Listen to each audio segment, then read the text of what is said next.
Bismillah, Assalamualaikum warahmatullahi wabarakatuh. Nama saya Farhan Alamsyah, saya mahasiswa STEN Sultan Abdurrahman, MPI C3 dari Prodi Manajemen Pendidikan Islam. Video ini saya buat untuk memenuhi tugas ujian akhir semester mata kuliah Sosiologi Pendidikan yang diampu oleh dosen Bapak Romi Akmal. Nah, di video ini saya ingin berbicara tentang fenomena pendidikan kita di Indonesia, di negara kita yang sangat kita cintai. Kita ketahui bersama bahwa tujuan pendidikan kita sudah termaktub dalam pembukaan Undang-Undang Dasar 1945, yaitu mencerdaskan kehidupan bangsa. Tapi dalam merealisasikannya, kita lihat banyak fenomena pendidikan kita yang masih jauh dari kata sudah mengumpuni atau mencukupi untuk memajukan tujuan itu tadi. Contohnya fenomena pendidikan kita sekarang itu, yang pertama masih banyaknya di daerah-daerah yang sekolahnya itu masih banyak kekurangan sarana dan prasarana, seperti contohnya meja, kursi, atapnya juga. Kemudian tidak hanya itu, jalan-jalan untuk menuju ke sekolah itu pun masih belum ada.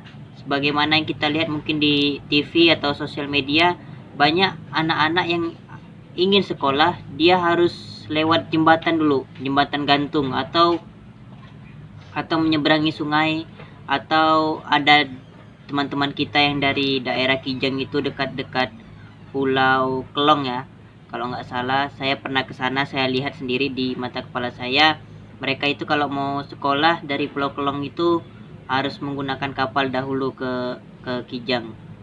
Nah, mungkin dari segi itu pendekatan sosiologisnya itu bahwa ini masih negatif, pengaruh negatif, karena belum adanya sarana prasarana yang mumpuni untuk merealisasikan tujuan pendidikan kita tadi, dimana masih banyaknya masyarakat kita yang dalam upayanya untuk menuntut ilmu masih kesusahan.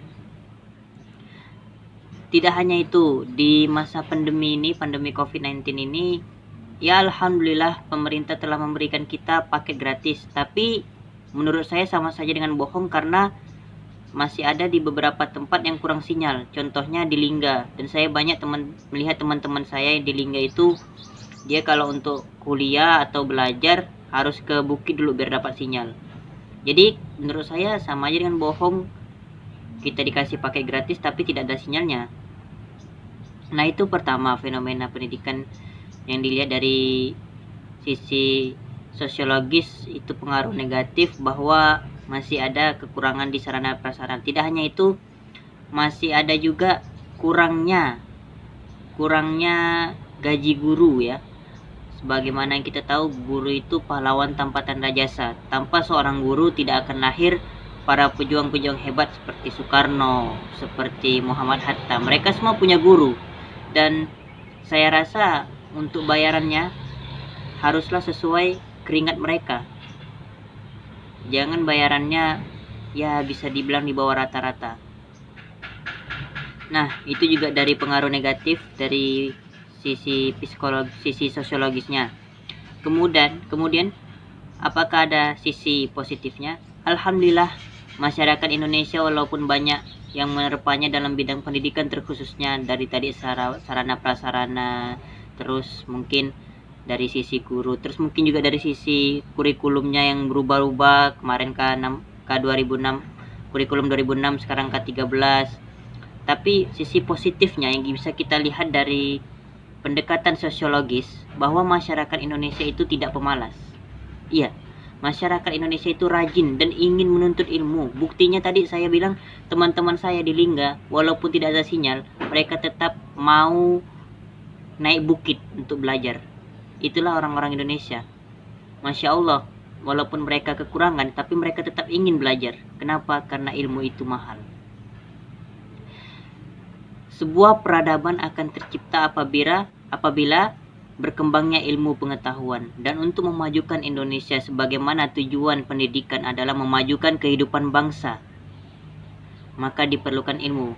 Oleh karena itu, kita sangat beruntung masyarakat kita ini rajin-rajin, tidak pemalas walaupun badai apapun menerpa dalam bidang pendidikan.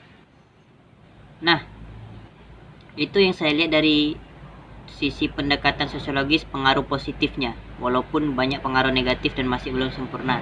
Ini menjadi PR kita bersama, tidak hanya jadi PR pemerintah, ini jadi PR kita bersama sebagai satu bangsa, sebagai satu saudara bangsa Indonesia.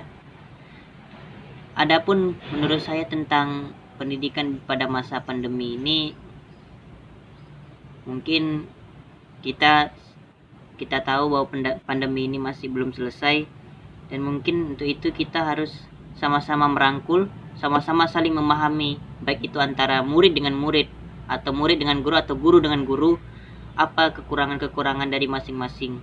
Contohnya seperti teman saya tadi yang tidak ada sinyal di tempatnya, maka saya berharap kepada semua guru memakluminya, karena ini bukan maunya dia sendiri, malah dia pengen belajar. Buktinya dia naik ke bukit hanya untuk mendapatkan sinyal, walau kadang dia terlambat karena ya namanya sinyal.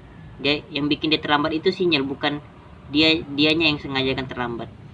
Jadi kalau menurut saya pendidikan pada masa pandemi ini, pandangan saya ya saling memaklumi saja, karena kita sama-sama diuji. Karena itu kita sama-sama merangkul, kita sama-sama tegar, dan kita sama-sama bangkit kembali. Mungkin saja jika ada kesalahan mohon dimaafkan. Assalamualaikum warahmatullahi wabarakatuh.